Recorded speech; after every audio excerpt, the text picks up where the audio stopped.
Hello everyone, welcome to the channel e Pathshala. E पाठशाला के platform पे मैं शिखा आज आपके सामने लेकर आई हूँ यूपी टेट के 2017 और 18 के कुछ प्रश्न। तो चलिए शुरू करते हैं। हमारा आज का पहला प्रश्न, शिक्षण चक्र का प्रथम पद होता है। दोस्तों यहाँ पे मैं आपको बताना चाहूँगी कि जो वीडियोस मैंने सीडीपी से रिलेटेड बनाए हैं मैं उसी से रिलेटेड प्रश्न आपके सामने रख रही हूँ। सूक्ष्म शिक्षण चक्र का प्रथम पद होता है प्रतिपुष्टि, शिक्षण, योजना बनाना या फिर प्रस्तावना। सूक्ष्म शिक्षण चक्र का प्रथम पद होता है योजना बनाना। अगर हम अपनी डेली लाइफ से भी जोड़कर देखें तो जब भी हम कोई काम करने की सोचते हैं तो सबसे पहले उस बारे में योजना बनाते हैं कि हमें क्या काम करना है, किस तरीके से करना है, क्या क्या चीजें उसमें यूज होंगी। तो वैसे ही शिक्षण की प्रक्रिया जब हम टीचिंग लाइन में होते हैं और जब हम छात्राध्यापक होते हैं तो सूक्ष्म शिक्षण की प्रोसेस के थ्रू हम सीखते हैं कि कैसे हमें बच्चों को पढ़ाना है। तो सूक्ष्म शिक्षण जो है एक प्रोसेस होती है जिसमें छात्राध्यापक जो है कुछ बच्चों के समूह को या फिर कुछ छात्राध्यापकों के समूह को कुछ समय के लिए पढ़ाता है। और ये सूक्ष्म शिक्षण चक्र जो है ये 36 मिनट का होता है। इसी के तहत वो छात्राध्यापकों को पढ़ाता है और उसको उसके पढ़ाने के तरीके पे फीडबैक दिया जाता है। तो सूक्ष्म शिक्षण के कुल सूक्ष्म शिक्षण चक्र में कुल 6 पद होते हैं और योजना बनाना जो है उन पदों के समय अंतराल में नहीं जुड़ता। 36 मिनट का कुल ये चक्र होता है। जिसमें सबसे पहला जो है पद होता है योजना बनाना और उसके बाद 5 अन्य पद होते हैं। सूक्ष्म शिक्षण का प्रथम पद योजना बनाना होता है और इसमें कुल 6 पद होते हैं। तो चलिए चलते हैं हमारे दूसरे प्रश्न की तरफ। थॉर्नडाइक ने अपने सिद्धांत को किस शीर्षक से सिद्ध किया, यानी कि थॉर्नडाइक ने अपने सिद्धांत का शीर्षक क्या रखा था? संज्ञानात्मक अधिगम, अधिगम के प्रयास एवं भूल का सिद्धांत, संकेत अधिगम या फिर स्थान अधिगम।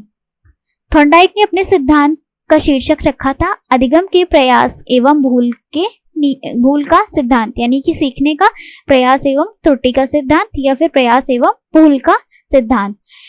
थॉर्नडाइक ने अपना सिद्धांत जो है अपने सिद्धांत में बताया था कि कोई भी प्राणी जो होता है वो बहुत सारे प्रयासों एवं भूल करने के पश्चात ही सीखता है।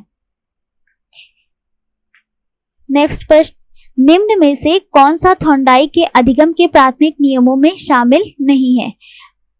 हमें आपको बताना है सहचार्यात्मक स्थानांतरण का नियम, अभ्यास का नियम, प्रभाव का नियम या तत्परता का नियम। इनमें से कौन सा ऐसा नियम है जो थॉर्नडाइक के अधिगम के प्राथमिक नियमों में शामिल नहीं है?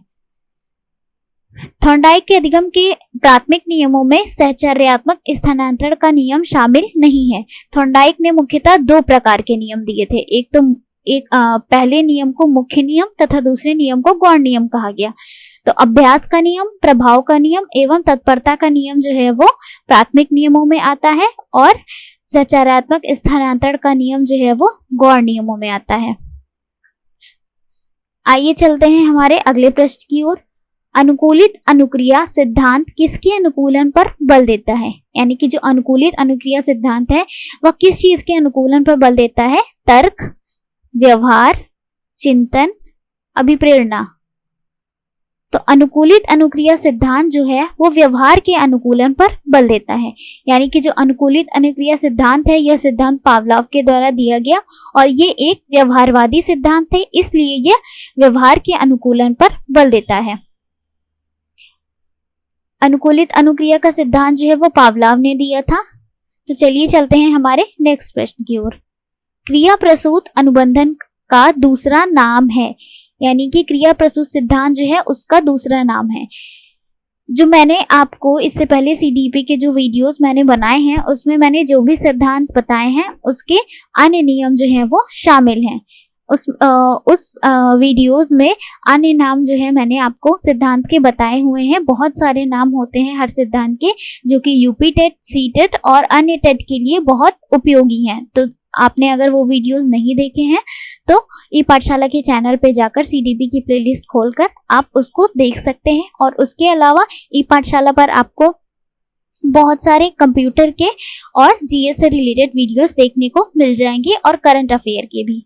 तो जिसने सब्सक्राइब नहीं किया है वो प्लीज सब्सक्राइब कर दें क्रिया प्रसूत अनुबंधन का दूसरा नाम है समीपस्थ अनुबंधन, नैमित्तिक अनुबंधन, प्राचीन अनुबंधन, चिन्ह अनुबंधन। क्रिया प्रसूत अनुबंधन का दूसरा नाम जो है वो है नैमित्तिक अनुबंधन या नैमित्तिक सिद्धांत भी कहते हैं।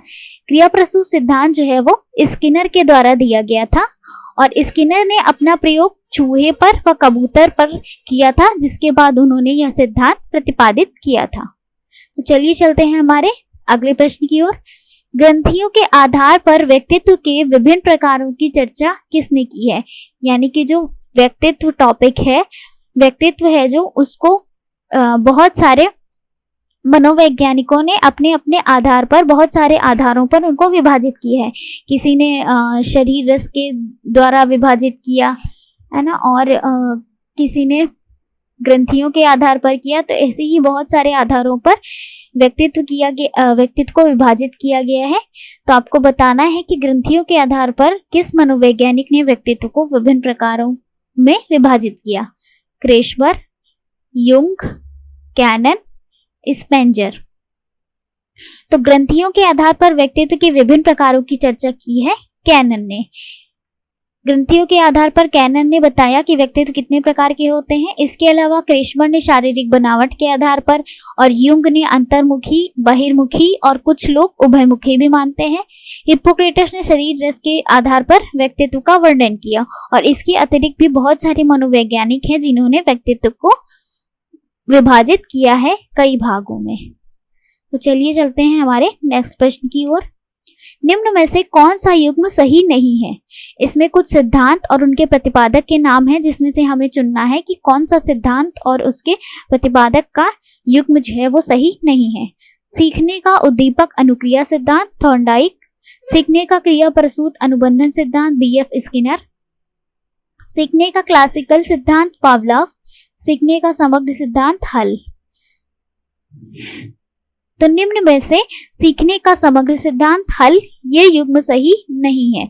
इस युग्म को सीखने का समग्र सिद्धांत जो है वो कोहलर ने दिया था। कोहलर का जो सूचकांक या अंतर्दृष्टि का सिद्धांत है उसी को समग्र सिद्धांत भी कहा जाता है। हल ने प्रबलन का सिद्धांत दिया था और इसलिए ये युग्म सही नहीं है और बाकी अन्य 3 युग्म जो है वो बिल्कुल सही हैं। तो चलिए चलते हैं हमारे दूसरे प्रश्न की ओर। निम्न में से कौन सा सीखने के मुख्य नियमों में शामिल नहीं है? अभी अभी इससे पहले भी एक क्वेश्चन आया था और यूपी टेट में ये थॉर्नडाइक से रिलेटेड तीसरा या चौथा प्रश्न है। इसके अलावा और भी कुछ 2011 से लेकर अब तक की बहुत सारे ऐसे प्रश्न हैं जो थॉर्नडाइक से रिलेटेड आए हुए हैं। तो थॉर्नडाइक का सिद्धांत जो है, जितने भी अधिगम के सिद्धांत हैं वो बहुत इंपॉर्टेंट है, तो उसको आप जरूर पढ़ लें ई पाठशाला के चैनल से। तत्परता का नियम, अभ्यास का नियम, बहुअनुक्रिया का नियम, प्रभाव का नियम, इनमें से कौन सा ऐसा नियम है जो मुख्य नियम में शामिल नहीं है? बहुअनुक्रिया का नियम। जो बहुअनुक्रिया का नियम है वो गौण नियमों में आता है, जबकि तत्परता का नियम, अभ्यास का नियम और प्रभाव का नियम मुख्य नियमों में आता है। तो चलिए आगे बढ़ते हैं।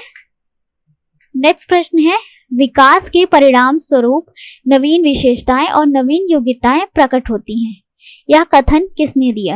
यानी कि विकास से रिलेटेड ये डेफिनेशन है जिसको पूछा गया है सीडीपी में कि ये डेफिनेशन विकास से रिलेटेड किसने दी है? गेसेल, हार्लॉक, मेरेडिथ, डगलस और हॉलैंड।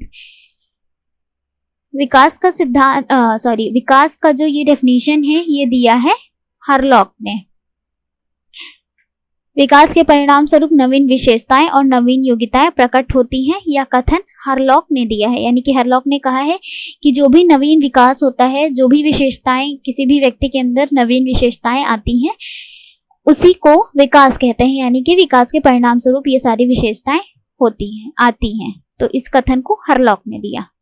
चलिए चलते हैं हमारे आखिरी प्रश्न की ओर। निम्न में से कौन सा विकास का सिद्धांत नहीं है? अनुकूलित प्रत्यावर्तन का सिद्धांत, निरंतर विकास का सिद्धांत, परस्पर संबंध का सिद्धांत, समान प्रतिमान का सिद्धांत। अनुकूलित प्रत्यावर्तन का सिद्धांत, ये सिद्धांत जो है वो विकास का सिद्धांत नहीं है, ये अधिगम का सिद्धांत है। निरंतर विकास यानी कि विकास जो है वो निरंतर होता है। परस्पर संबंध का सिद्धांत यानी कि स्टेप बाय स्टेप जो भी विकास के जो स्टेप है वो एक दूसरे से संबंधित होते हैं। समान प्रतिमान का नियम यानी कि एक ही मॉडल में विकास की प्रक्रिया चलती है, एक ही मॉडल में, तो इसलिए ये भी सही है। तो अनुकूलित प्रत्यावर्तन का सिद्धांत जो है वो अधिगम का एक सिद्धांत है। आई होप आपको ये सेशन पसंद आया होगा, तो हमारे चैनल को सब्सक्राइब जरूर करें और हमारे चैनल को लाइक शेयर सब्सक्राइब करें। Thank you.